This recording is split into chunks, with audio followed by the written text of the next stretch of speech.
Travail de l'ombre, intégration d'ombre, shadow work, shadow integration, tu as peut-être déjà entendu ces termes dans le sujet de la psychologie, du self-help, du développement personnel.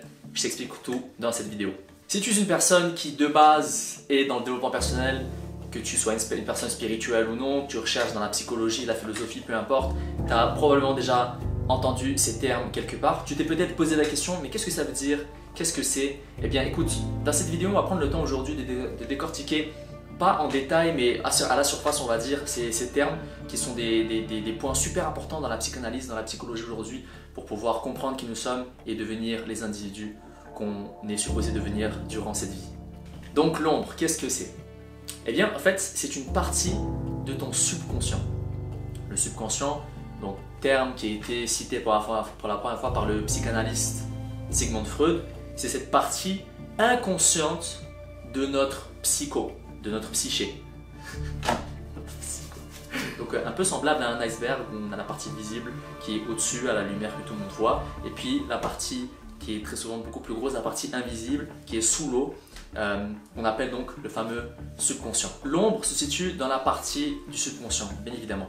Et il faut savoir que ce terme du subconscient a été cité pour la première fois par le psychanalyste Carl Gustav Jung. Il nous a parlé de l'ombre comme étant cette partie inconsciente, enfouie de nous, où nous avons rejeté finalement tous nos échecs, nos déceptions, nos malheurs, mais également des choses lumineuses et bienfaisantes, qu'on va y revenir d'ailleurs juste après. Le truc en fait avec l'ombre, c'est que si tu veux, il y a une citation qui résume très bien mon état d'esprit et l'état d'esprit en général par rapport à ce sujet-là. Donc c'est Jung lui-même qui a dit « Tant que vous n'aurez pas rendu les choses inconscientes conscientes, les événements arriveront dans votre vie et vous appellerez cela le destin. » C'est merveilleux. Et en fait, qu'est-ce qu'on comprend lorsqu'on étudie l'ombre, lorsqu'on dissèque plus en profondeur son esprit?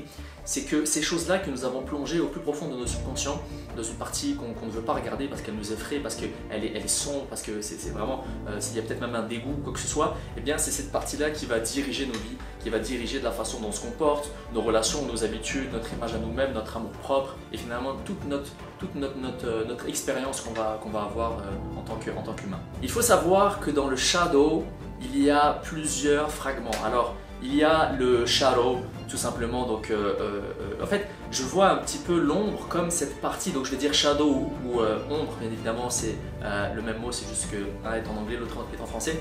En général, on dit shadow donc dans sa langue d'origine en anglais. Donc, il faut voir un petit peu le shadow comme un espace où on a laissé tous nos trucs. Voilà. Donc, moi, je le conçois comme un sous-sol super délabré, super sombre, super sale, où il y a des insectes bizarres, il y a des bruits bizarres, il y a peut-être même un esprit hanté, et puis j'ai mis là-dedans toutes les choses que je ne veux pas traiter dans ma conscience. Sauf que, et oui, sauf que dans cette fameuse cave où j'ai balancé toutes ces choses que je ne veux pas regarder, il y a ce qu'on appelle le golden shadow, donc c'est le deuxième fragment de l'ombre. C'est finalement toutes les choses positives, comme la créativité, comme le courage, comme la force intérieure, comme l'amour de soi, l'amour des autres qu'on a mis là-dedans aussi, parce que très souvent en fait, oui on a peur du noir, mais on a aussi très souvent peur de la lumière, et d'ailleurs la plupart du temps la peur de la lumière est encore plus profonde que la peur du noir. Donc je ne vais pas aborder le sujet plus en profondeur dans cette vidéo là, ça sera le sujet abordé dans une vidéo prochaine. Et le troisième fragment c'est le deep shadow, un petit peu comme avec Google et les recherches internet. Donc on a le internet on va dire standard à la vue de tout le monde, ensuite on a le deep internet et ensuite on a le dark internet, d'accord? Donc là je vais citer deep et dark comme étant le même terme finalement. Mais donc j'ai dit il y a le shadow, il y a le golden shadow et il y a le deep shadow. Donc évidemment le deep shadow c'est les choses dont on n'a même pas conscience, parce que grosso modo il y a les choses qu'on sait, il y a les choses qu'on sait pas, et il y a les choses qu'on ne sait pas qu'on sait pas. Donc c'est un petit peu ça le dark shadow, et évidemment plus on fait un travail sur soi en profondeur, où on va vraiment analyser, disséquer notre psyché, plus on va avoir conscience et plus on va se rapprocher de ces éléments profonds qu'on a rejetés de nous-mêmes. Dans le shadow, on a le shadow integration et le shadow work. Ce n'est pas la même chose, d'accord? Donc le shadow work, donc le travail du shadow, en fait, c'est un travail qui consiste principalement à prendre conscience de certains behaviors, de certains comportements, de certains patterns, de certains motifs que nous avons. Ensuite, nous avons le shadow integration. Le shadow integration, c'est là où il y a vraiment le vrai travail. Donc parfois, le mot peut porter à confusion parce que shadow work, c'est vraiment plus ramener à la lumière. Et puis le shadow integration, c'est le travail. C'est le travail de ce contenu-là. C'est quand on va vraiment l'étudier par la méditation, par l'écriture, par la thérapie auditive ou l'introspective ou la thérapie introspective. Donc on va vraiment aller chercher à comprendre, à disséquer et à aller toujours en plus en profondeur pour comprendre d'où est l'origine en fait sur toutes ces choses-là. Ça peut être des traumas, des PTSD, des choses qu'on a vécues plus jeunes. D'ailleurs ça vient souvent des blessures notamment à l'enfance, etc. Et on va vraiment donc essayer de percer tant bien que mal le mystère, et finalement, et plus on va percer le mystère, plus on va se comprendre. Et comme il dit Socrate, qui est une personne que j'estime beaucoup, quoique je n'ai pas lu beaucoup de lui, c'est connais-toi toi-même et tu connaîtras le monde et les univers. Donc connais-toi toi-même. Et tous les grands chamans, tous les grands sages de ce monde, toutes les personnes consciencieuses, sages, spirituellement développées, qui ont foulé la surface de cette planète, ce sont des personnes qui ont été d'abord et avant tout en quête de soi. Parce que tant qu'on n'a pas compris qui nous sommes, nous ne pouvons pas finalement espérer vivre une vie épanouie et une vie harmonieuse, alignée avec nos valeurs intrinsèques, celles qui sont venues à nous par nature.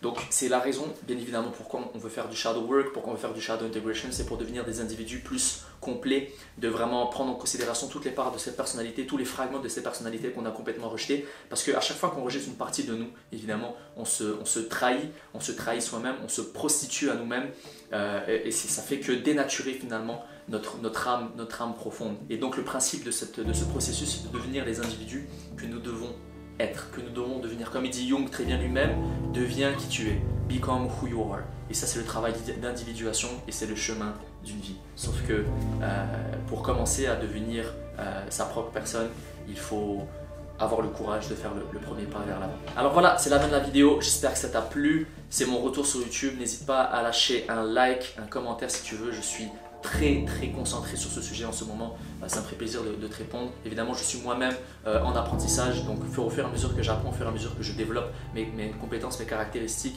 et ma confiance aussi par rapport à ce sujet-là, et plus je partagerai tous mes acquis et ma sagesse sur le sujet.